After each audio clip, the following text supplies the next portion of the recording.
Guys, स्वागत है आप सभी का सिलेक्शन अड्डा पर। मेरा नेम है ऋचा। कैसे हैं आप सभी? उम्मीद है आप सभी एकदम बढ़िया होंगे। तो due to network error morning में आपकी ये जो क्लास थी वो नहीं हो पाई थी। तो चलिए स्टार्ट करते हैं। क्लास 7th की एनसीईआरटी हम कंप्लीट कर रहे हैं और इस क्लास 7th की एनसीईआरटी में आज चैप्टर 8 पढ़ेंगे, अ शर्ट इन द मार्केट। तो बहुत ही छोटा चैप्टर है, अप्रोक्सीमेटली हाफ एन आवर में ये चैप्टर जो है ये आपका कंप्लीट हो जाएगा।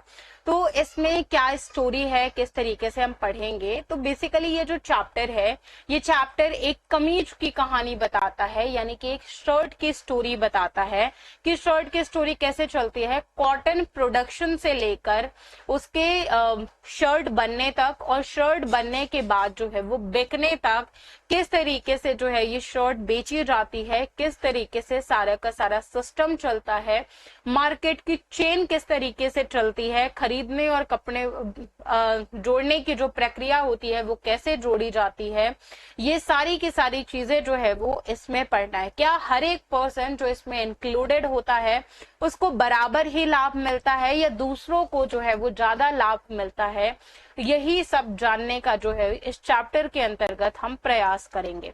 चलो स्टार्ट करते हैं स्टोरी से। कुरनूल के स्टोरी से स्टार्टिंग है आपके इस चैप्टर की, जिसमें जो है वो हमें बात करना है। कुरनूल में एक जो है वो कपास उगाने वाली एक किसान है जिनका नाम है स्वप्ना। कुरनूल कहाँ पर पड़ता है? तो कुरनूल की जो लोकेशन है वो आंध्र प्रदेश है। आंध्र प्रदेश की एक छोटी किसान है स्वप्ना, जिनके पास जो है वो बहुत ज्यादा लैंड नहीं है। ये जो है ये अपने एक छोटे से खेत में क्या उगाती हैं? कपास उगाती हैं। अब कपास जो है कपास की जो कटाई होती है वो कपास की कटाई में तो डेफिनेटली कई दिन लग जाते हैं, बट उससे पहले का भी जो है वो प्रोसेस होता है। जैसे जब कपास का पौधे के बीज बोए जाते हैं, कपास का पौधा लगता है, तब उसमें डोडे आने चालू होते हैं।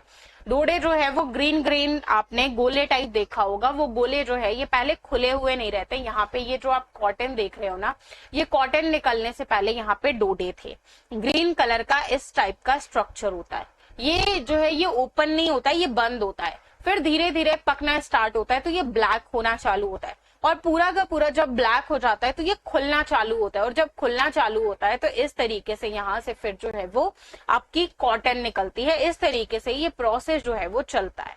अब इसमें से जो इसके स्वप्ना के जो कॉटन है वो कुछ कॉटन जो है वो चटक चुके हैं, इसीलिए स्वप्ना ने उनको जो है वो चुनना चालू कर दिया है। अब डोडे जिसमें जो है वो रुई जो भरी हुई होती है, वो रुई वहां पे तब तक जो है वो चटक कर नहीं निकलती है जब तक वो पूरी की पूरी जो कॉटन है वो तब तक नहीं ओपन होती है, जब तक उसमें से अच्छे से कॉटन जो है वो निकल ना जाए। इसीलिए रुई को जो है वो फसल इकट्ठा करने के लिए कई दिन का समय लग जाता है। इसका जो टाइम पीरियड होता है वो बहुत टाइम तक लग जाता है। अब जब सारी की सारी स्वप्ना की जो कॉटन है वो सारी की सारी कॉटन जो है वो इकट्ठा कर ली गई, एकत्र कर ली गई, तो अब यहाँ पे वैसे तो बेचना चाहिए स्वप्ना को मार्केट में, बट स्वप्ना जो है वो मार्केट में बेचने की बजाय अपने हस्बैंड के साथ ये जो फसल बेचती हैं वो स्थानीय व्यापारी के पास जो है वो ले जाती हैं बेचने के लिए। अब फसल में जो है वो बोनी जो है वो शुरू करते। अब यहाँ पे जो है वो ये एक्चुअल में रीजन है उसका कि स्थानीय व्यापारी के पास ही वो अपनी फसल क्यों बेचते, क्योंकि जब उनको ये फसल उगानी थी तो उसके लिए उन्होंने बीज, खाद और कीटनाशक के लिए मोटा मोटा जो है वो एक ऊंची ब्याज दर पर उन्होंने उनसे जो है वो उस व्यापारी से 2500 रुपीज जो है वो उधार लिया था, और उन्होंने ये वादा किया था कि जब ये ब्याज भी देंगी वो, उसके अलावा जब उनकी फसल आएगी तो सारी की सारी जो फसल है वो किसे बेचेंगी? यही इसी जो है वो इस व्यापारी को ही जो है वो बेचेंगे। अब ये जरूरी नहीं, देखिए यहाँ पे खेती करने के लिए सिर्फ एक चीज की जरूरत नहीं होती है कि आपने जो है वो यहाँ पे बीज वगैरह लिए और जो है वो बो दिए। यहाँ पे बहुत सारी जो है वो अलग अलग चीजों की जो है वो जरूरत होती है। तो यहाँ पे ये शर्त उन्होंने मानी थी। तो अब ये क्या करती हैं कि जो अपनी फसल है स्वप्ना, वो स्वप्ना जो है वो ले जाती हैं इनके पास। अब यहाँ पे ये इस वजह से भी बेचती है क्योंकि कई बार क्या होता है कि इन्होंने स्थानीय व्यापारी की शर्त भी मांगी थी, और बहुत टाइम पीरियड में ऐसा होता है कि जब इनके पास पैसे नहीं होते और इन्हें पैसे की नीड होती है तो ये इन्हीं व्यापारी से जो है ये पैसे उधार पर ले, और फाइनली जो है वो इन्हें अपनी फसल बेचकर 3,000 रुपए मिले। अब 3,000 रुपए कैसे मिले, तो पर क्विंटल के अकॉर्डिंग 1 क्विंटल का जो रेट लगाया उस व्यापारी ने वो 1,500 लगाया। टोटल 1,500 के हिसाब से उनकी जो कॉटन बिकी वो 6,000 की कॉटन बिकी। अब 6,000 2,500 तो इन्होंने उधार लिए थे, 500 इनकी ब्याज आ गई, तो एक 6,000 में से इन्होंने 3,000 रुपीज जो है वो उस व्यापारी को चुका दिए, जिनके पास बहुत सिंपल सा मैथ है, 3,000 रुपीज ही बचे। अब स्वप्ना यहाँ पर डाउट में है कि ओनली 3,000 रुपीज, तो यहाँ पे जो ट्रेडर है, जो व्यापारी है, वो ये कह रहा है कि जो रुई है वो बहुत ही ज्यादा सस्ती बिक रही है, बहुत ही ज्यादा जो है वो चीप बिक रही है।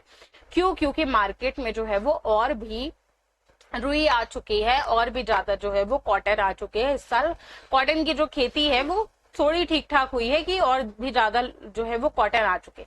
अब यहाँ पे स्वप्ना जो है ये बोलती हैं, I have total so hard for 4 month. अब वहां पे इनका ये कहना है कि मैंने जो है वो जी तोड़ मेहनत की इस कॉटन को उगाने में, 4 इयर्स जो है वो मैंने कॉटन को उगाया है, टाइम दिया है। कॉटन भी आप देखिए कितनी ज्यादा जो है वो साफ है, अच्छी है, साफ तरीके से जो है वो साफ की है। तो मुझे ये उम्मीद थी कि इस बार मुझे जो है वो बेटर प्राइस मिलेगा, थोड़ा जो है वो अच्छा प्राइस मिलेगा। तो ये जो है ये उम्मीद थी। अब आप खुद सोचिए कि 4 मंथ में आप ये समझ सकते हो कि इस 4 मंथ में जो है वो स्वप्ना को ओनली 3,000 रुपीज मिले, एक महीने के हिसाब से जो है वो 1,000 भी नहीं मिले। और यही कहीं ना कहीं जो है ये कृषि का हाल है कि जितना लोग मेहनत करते हैं उस अकॉर्डिंग से उनको जो है वो किसी भी रूप में जो है वो अर्निंग नहीं होती, जो उनके लिए एक कहीं ना कहीं जो है ये प्रॉब्लम वाली बात है। तो ट्रेडर का कहना है, अम्मा I am giving you a good price.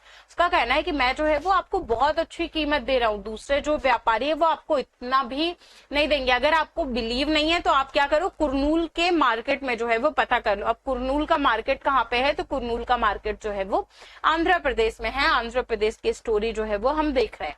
तो स्वप्ना का यहाँ पे कहना है कि अब स्वप्ना जो है वो डेफिनेटली उसको पता है कि उसकी कॉटन जो है वो और भी ज्यादा जो है वो महंगी जाएगी। कुरनूल के मार्केट में जो है वो ऑलरेडी 1,800 रुपीज क्विंटल के हिसाब से उसकी जो कॉटन है वो बिकती है, बट वो आगे फिर भी बहस नहीं करती। उसका कारण ये है कि जो व्यापारी है वो गांव का शक्तिशाली आदमी, जब भी उसे कर्जे वगैरह की या उधार की जरूरत होती है तो वो जो है वो उसी पर डिपेंडेंट होती है। अगर किसी भी तरीके की उसकी फैमिली में कोई प्रॉब्लम आ गई, उसके बच्चे बीमार हो गए, स्कूल के बच्चों की जो है वो फीस वगैरह भरनी है, या किसी भी तरीके का कोई भी काम आ जाता है, तो यही एक पर्सन है उसकी लाइफ में, व्यापारी है, जो कि उसको उधार देता है। डेफिनेटली फ्री में तो नहीं देता है, लेकिन जब भी जरूरत है पड़ती है तो वो उधार दे देता है। इसीलिए जो है वो, अब आप खुद सोचिए कि जो है वो कपास की जो पैदावार करके भी स्वप्ना की जो आय है वो उसकी आय से बस थोड़ी जो है वो ज्यादा है, जो ऑलरेडी वो क्या है मजदूरी करके कमाती है। तो अब यहाँ पे ये चीजें जो है वो आप खुद देखिए, क्या शर्ट भी जो है वो इतने की बिकती है या इसी में पूरा का पूरा जो है वो शर्ट का प्रोसेस आ जाता है। तो देखिए इतने में जो है सिर्फ इतनी सी चीज में जो है वो शर्ट का डेफिनेटली प्रोसेस नहीं आता। अभी तो यहाँ पे जो है वो सिर्फ और सिर्फ कॉटन उगाई गई है, कॉटन चुनी गई है और व्यापारी तक भेजी गई है। अब इरोड का एक कपड़ा बाजार है, उस कपड़े बाजार के बारे में देख लेते हैं। ये इरोड का जो कपड़ा मार्केट है ये कहाँ पर है, ये तमिलनाडु में। ये जो है ये द्विसाप्ताहिक कपड़ा बाजार है, यानी कि 2 हफ्ते में जो है ये 2 बार लगता है। और ये जो दुनिया के सबसे बड़ा जो कपड़ा बाजार है उन्हीं में से एक है। यहाँ पे बहुत सारे जो अलग अलग वर्ल्ड में अलग अलग मार्केट हैं, उन्हीं मार्केट में से ये भी एक मार्केट है। यहाँ पे जो अलग अलग टाइप का जो कपड़ा होता है वो कपड़ा यहाँ पर बेचा जाता है। अब यहाँ पे कपड़ा आता कैसे है, तो जो गांव के बुनकर होते हैं, आसपास के जो बुनकर हैं, उनके द्वारा जो भी बनाया गया कपड़ा होता है वो इस बाजार में आता है बिकने के लिए।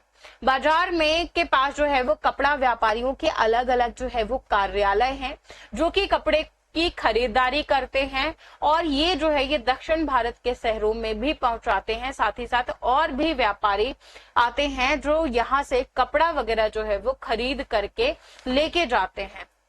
तो यहाँ पे इस तरीके से जो है वो इरोड मार्केट में प्रोसेस चलता है। अब बाजार के दिनों में अब ऐसा नहीं है कि सिर्फ और सिर्फ जो है वो यहाँ पे दुकानें हैं और लोग जो है वो कपड़ा खरीदने आते हैं। यहाँ पे व्यापारियों के ऑर्डर के अकॉर्डिंग भी कपड़ा बनाकर लाया जाता है। जैसे मान लीजिए कि आज के टाइम पीरियड में जो है वो स्कार्फ से क्लोथ्स बनाने का जो है वो चलन चला है कि लोग जो है वो कपड़ा वगैरह लेते हैं, सेलेब्स वगैरह ने जो पहना है या किसी ने कोई ड्रेस पहनी है, कोई डिजाइन पहना है, तो वो जो है वो लोग वहां पे जो है वो डिजाइन बनवाते हैं। तो सेम वैसे ही यहाँ पर भी जो व्यापारी हैं, लोग व्यापारी आते हैं, आप ऑर्डर दे दीजिए उनको, उन ऑर्डर के अकॉर्डिंग भी आपका जो कपड़ा है वो बनकर तैयार हो जाएगा।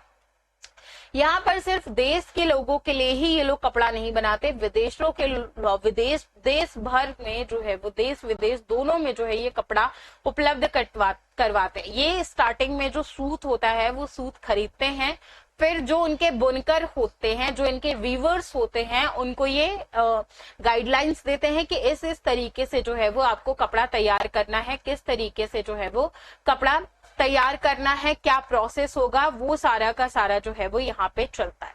अब यहाँ पे क्या होता है कि पहले जो है वो इनको ऑर्डर मिला, सबसे पहले तो जरूरी होता है ऑर्डर मिलना।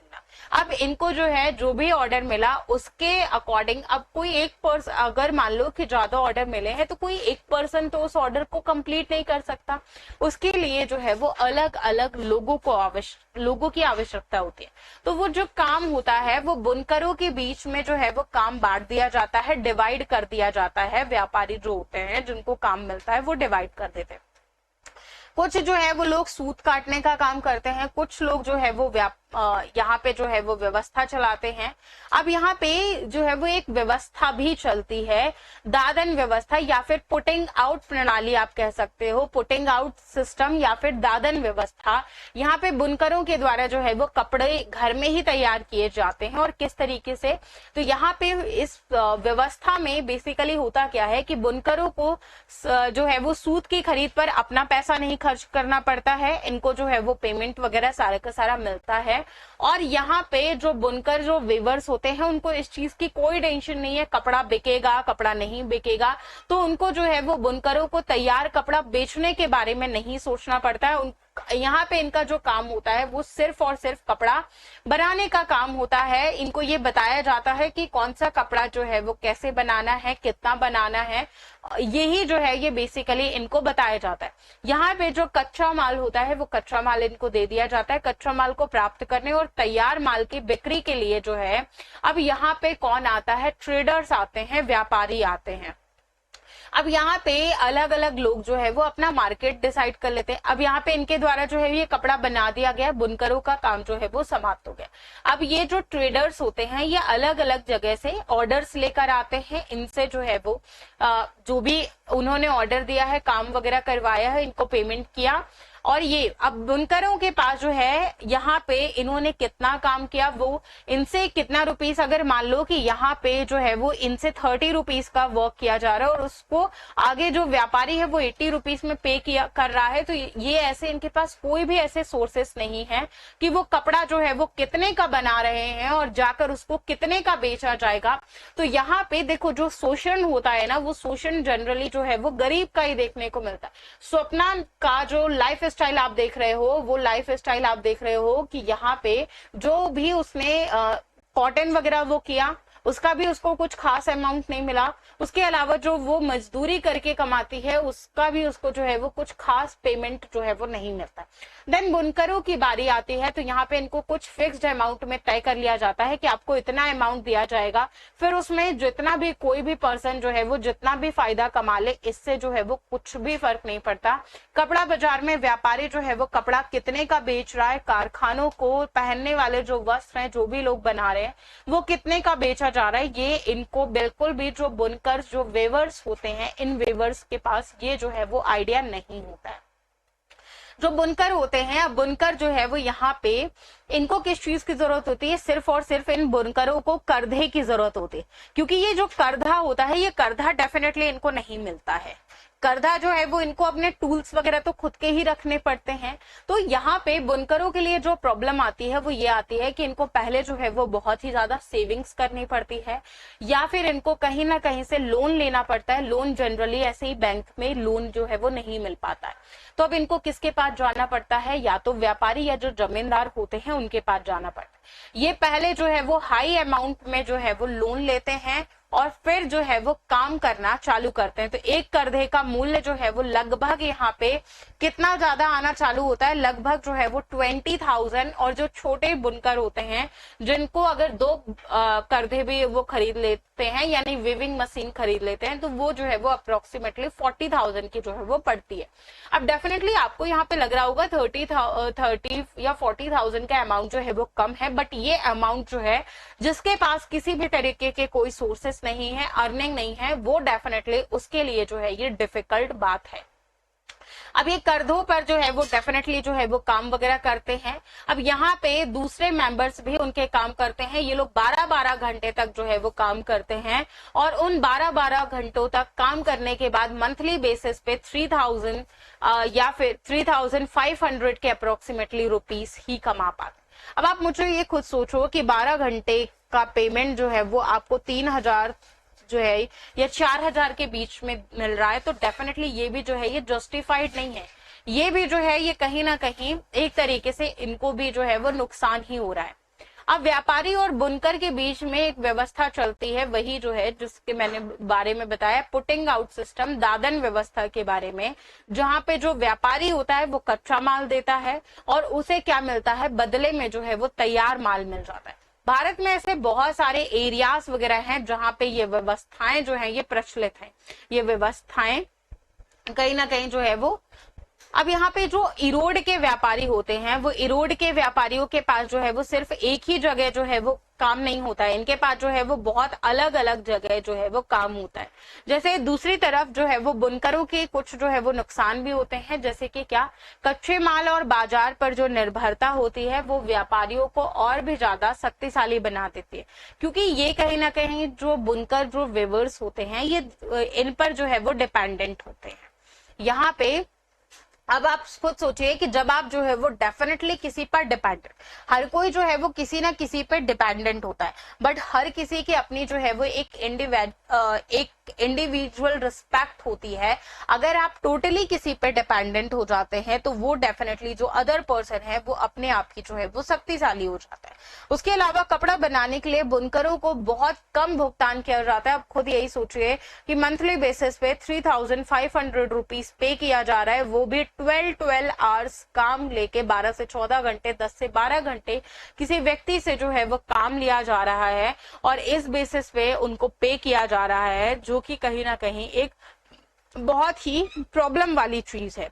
उसके अलावा जो भी बाजार व्यापारी होते हैं, बाजार जो होता है, मार्केट जो होता है, वो व्यापारियों के पक्ष में कहीं ना कहीं अधिक रूप से काम करता है। कैसे?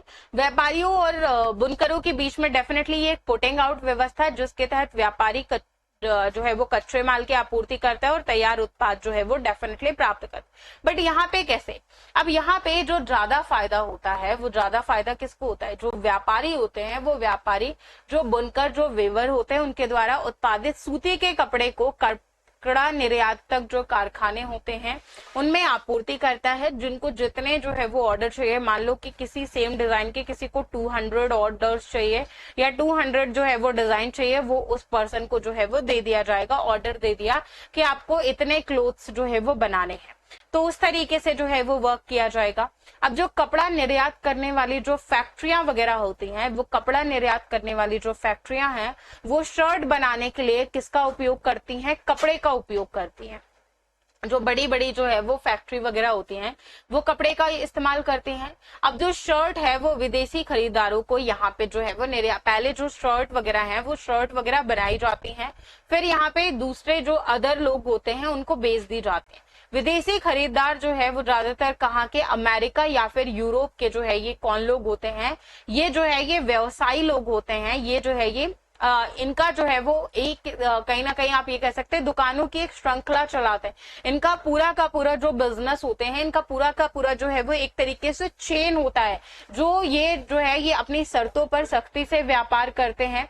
इनकी गाइडलाइंस होती हैं कि आपको इस टाइम तक जो है वो वर्क वगैरह भी जो है वो कंप्लीट करके देना है। उसके अलावा इनका जो प्राइसेस होता है, वो प्राइसेस जो है वो भी बहुत ज्यादा जो है वो कम होता है। उसके अलावा ये गुड क्वालिटी और जो है वो सामान देने और जो गुणवत्ता है, जो क्वालिटी है, उसका भी डिमांड करते हैं कि आपको जो है वो एक अच्छी गुड क्वालिटी ऑफ जो है वो प्रोडक्ट आपको देना होगा। तो इस तरीके से यहाँ पे जो व्यवस्थाएं हैं वो व्यवस्थाएं चलती हैं। अब यहाँ पे जो आपूर्ति करता है उससे सबसे कम कीमत की मांग करते हैं कि आपको जो है जो भी they demand the lowest price from the supplier. उसके अलावा वे उत्पादन की गुणवत्ता और समय पर डिलीवरी के लिए उच्च मानक स्थापित करते हैं। वही है कि यहाँ पे इनके जो स्टैंडर्ड्स होते हैं वो हाई स्टैंडर्ड्स होते हैं। डिलीवरी जो है वो इनको टाइमली चाहिए होती है, और अगर किसी भी तरीके का डिले होता है या डिफेक्ट अगर किसी भी तरीके का पाया जाता है तो ये जो है ये बहुत अच्छे तरीके से अपने जो इनके पर्सन्स होते हैं उनसे भी जो है ये बहुत अच्छे तरीके से बिहेव नहीं करते। अब यहाँ पे ये जो दबाव है, ये दबाव कहीं ना कहीं इस तरीके से हमें देखने को मिलता है कि चीजें जो है वो बढ़ती जा रही है। अब यहाँ पे ये जो बच्चे आप देख पा रहे हैं, ये बच्चे जो है ये गारमेंट एक्सपोर्टिंग फैक्ट्री है दिल्ली के पास, वहां पे जो है ये बच्चे काम कर रहे हैं। अब यहाँ पे जो जीन्स वगैरह आप देख पा रहे हैं, ये जो है ये बाहर के देशों में एक्सपोर्ट की जाएंगी। तो यहाँ पे ये जो बच्चों के द्वारा जो है वो काम करवाया जाए। अब यहाँ पे जो इंडिया से बहुत सारे जो क्लोथ्स वगैरह होते हैं वो बाहर के देशों में एक्सपोर्ट किए जाते हैं, और या फिर इसका जो बेहतरीन कारण होता है वो कारण ये है कि यहाँ पे जो लेबर चार्जेस है वो लेबर चार्जेस बहुत जो है वो कम देने पड़ते हैं। आप एक न्यूनतम मजदूरी देकर एक मिनिमम अमाउंट जो है वो पे करके मैक्सिमम जो है वो आउटपुट ले सकते हैं, मैक्सिमम वर्क जो है वो लोगों से करवा सकते हैं। अब यहाँ पे जो ये लोग होते हैं ये डेफिनेटली अपना लाभ तो बढ़ाते ही हैं, लेकिन विदेशी जो ग्राहक होते हैं, विदेशी ग्राहकों को ये जो है ये सस्ते दामों पर क्लोथ्स वगैरह भी प्रोवाइड करवा देते। तो एक स्टोरी देखते हैं वीवर्स की कि वीवर्स का जो कोऑपरेटिव है, वो वीवर्स का कोऑपरेटिव यानी जो बुनकर सहकारी संस्थाएं होती हैं, वो बुनकर सहकारी संस्थाएं किस तरीके से चलती हैं। बुनकर सहकारी संस्थाएं, तो इसके बारे में देखते हैं कि ये जो बुनकर सहकारी संस्थाएं होती हैं, ये बुनकर सहकारी संस्थाएं अलग अलग तरीके से किस तरीके से जो है ये काम करती हैं। अभी हमने जो है वो दादन व्यवस्था के बारे में देखा, यानी we have seen that the weavers are paid very little by the merchant under putting out system. तो जो पुटिंग आउट सिस्टम है, वो पुटिंग आउट सिस्टम में प्रॉब्लम क्या है कि काम तो मिल जाता है, बट यहाँ पे शोषण भी आपका बहुत ज्यादा होता है, क्योंकि आपसे ज्यादा काम करवाया जाता है, उसका पेमेंट जो है वो आपको बहुत ही ज्यादा कम दिया जाता है। तो ये एक्चुअल में weavers cooperative are one way to reduce the dependence on the merchant and to earn a higher income for the weavers.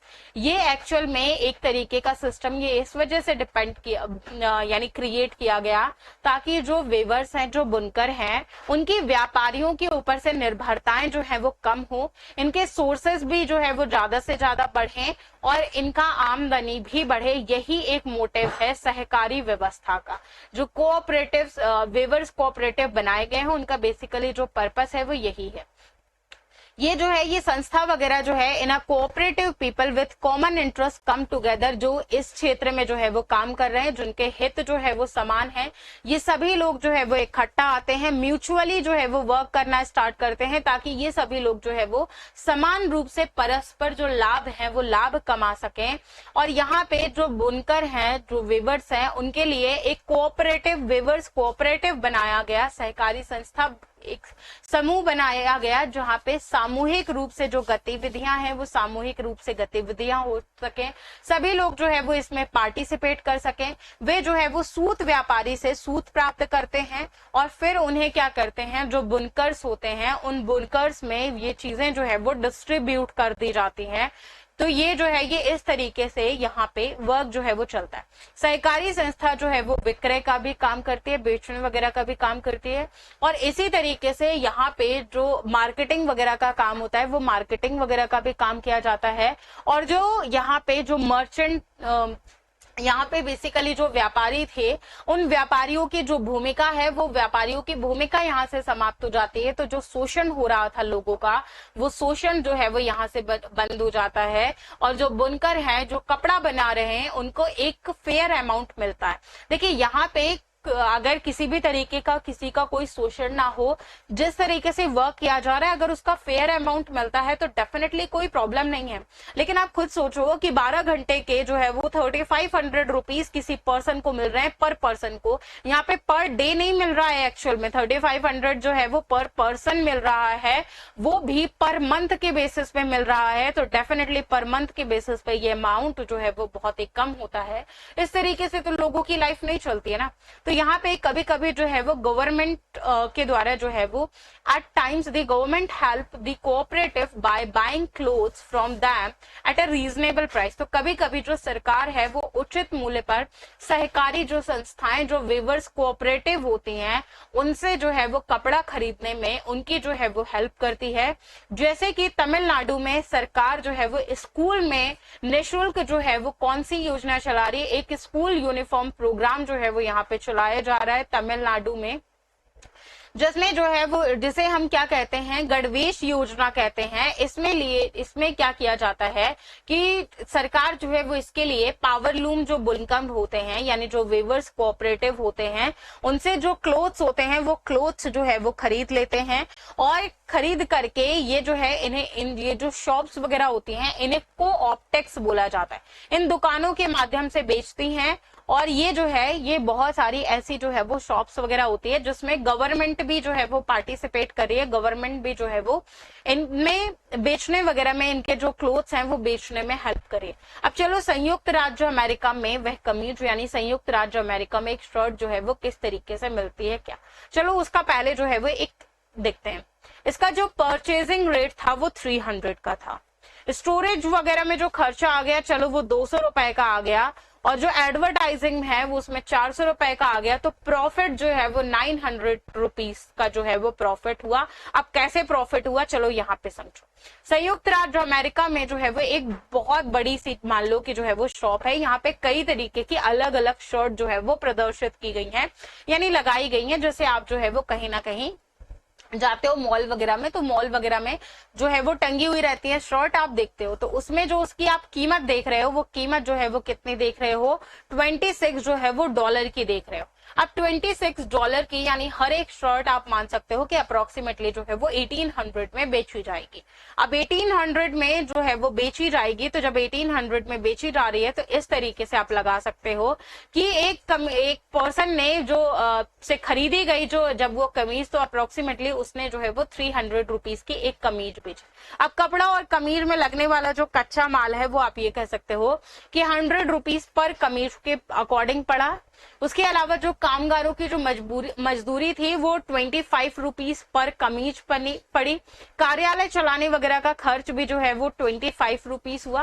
तो अब यहाँ पे जो प्रॉफिट है वो प्रॉफिट एक पर्सन को बेचने वाला जो है वो 900 का प्रॉफिट जो है वो एक पर्सन कमा रहा है। बट क्या इसमें जो है ये वीवर्स कमा रहे हैं, ये जो बुनकर है ये बुनकर कमा रहे हैं? नहीं, ये बुनकर नहीं कमा रहे हैं। ये मार्केट में जो अलग अलग लोग बैठे हैं, जो व्यापारी बैठे हैं, जो अपना आप कह सकते हैं कि मार्केट में अपना मोनोपोली स्थापित करके बैठे हैं, वो कहीं ना कहीं जो है वो कमा रहे हैं। जैसे कैसे, बाजार में जो लाभ कमाने वाले लोग होते हैं वो कौन होते हैं? तो देखो, अगर आप मार्केट की से जो चेन है वो ट्रेन को आप वो करके देखते हैं, कंपेयर करके देखते हैं, एक श्रृंखला के रूप में देखते हैं, तो जो रुई के उत्पादनकर्ता होते हैं वो उत्पादनकर्ता को सुपरमार्केट के खरीदारों से जो है वो जोड़ दिया जाता है। अब यहाँ पे ये जो है ये इनका काम क्या होता है कि ये जो है ये खरीदने और बेचने का ये काम करते हैं।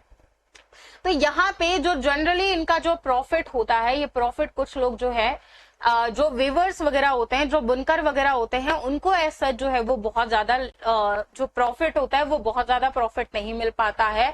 बट जो बहुत सारे लोग होते हैं, जैसे कि मार्केट में जो बड़े बड़े लोग हैं उनको डेफिनेटली जो है वो प्रॉफिट होता है। अब कैसे प्रॉफिट होता है, बाजार और समानता का क्या कॉन्सेप्ट है, चलिए उसके बारे में जो है वो बात करें। अब एक विदेशी व्यापारी के बारे में अगर हम बात करें, जिसमें हमने शर्ट का एग्जांपल देखा, जिसमें हमने देखा कि एक व्यापारी है विदेश में, उसने शर्ट में जो है वो 900 रुपीज का प्रॉफिट बनाया, जो कि क्वाइट गुड प्रॉफिट है, एक अच्छा प्रॉफिट है, एक शर्ट में 900 का प्रॉफिट बनाया। अब विदेशी व्यापार ने जो है वो बाजार में भारी मुनाफा कमाया। विदेशी व्यापारी ने जो है, ये एक विदेशी व्यापारी है, तो उसने मार्केट में जो है वो अच्छा खासा अमाउंट कमाया। उसके कंपैरिजन में अगर हम बात करें तो जो कपड़ा निर्यातक था, जिसने कपड़ा निर्यात किया, उसको बहुत ज्यादा जो है वो प्रॉफिट नहीं मिला। उसको जो प्रॉफिट है, उसको प्रॉफिट बहुत ही जो है वो कम मिला।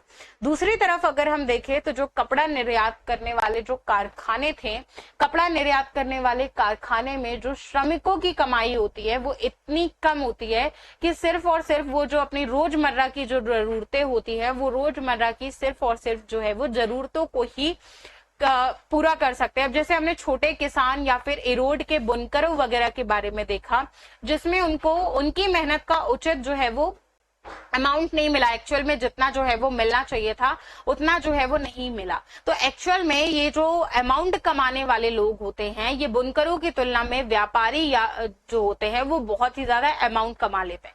इसमें जो निर्यातक की तुलना में ये भी डेफिनेटली जो है वो बहुत ही कम होता है। तो बाजार में जो सभी तरीके का एक जो फेयर लाभ होना चाहिए, बाजार में जो लोग भी इन्वॉल्व हैं, हर किसी को जो है वो समान लाभ नहीं मिल पाता। ज्यादातर जो अमीर और ताकतवर लोग हैं, इनकी ही मार्केट में जो है वो सबसे ज्यादा कमाई होती है। सबसे ज्यादा उन्हीं लोगों की कमाई होती है जिनके पास जो है वो पैसा है, उनकी खुद की फैक्ट्रीज है, बड़ी बड़ी शॉप्स, बड़े बड़े जो है वो लैंड है, वही लोग जो है वो डेफिनेटली यहाँ पे फायदा कमा पाते हैं। तो इसी के लिए यहाँ पे जो है वो कोऑपरेटिव विवर्स का जो है वो एक कॉन्सेप्ट लेकर आया गया कि थोड़ा लाभ जो है वो कमाया जा सके, एक्चुअल में उनको जो है वो थोड़ा बहुत हेल्प मिल सके। तो ये आपका जो है वो चैप्टर था, यहाँ पे आपका चैप्टर जो है वो कंप्लीट हुआ। जो चैप्टर था वो आपका था अ शर्ट इन द मार्केट।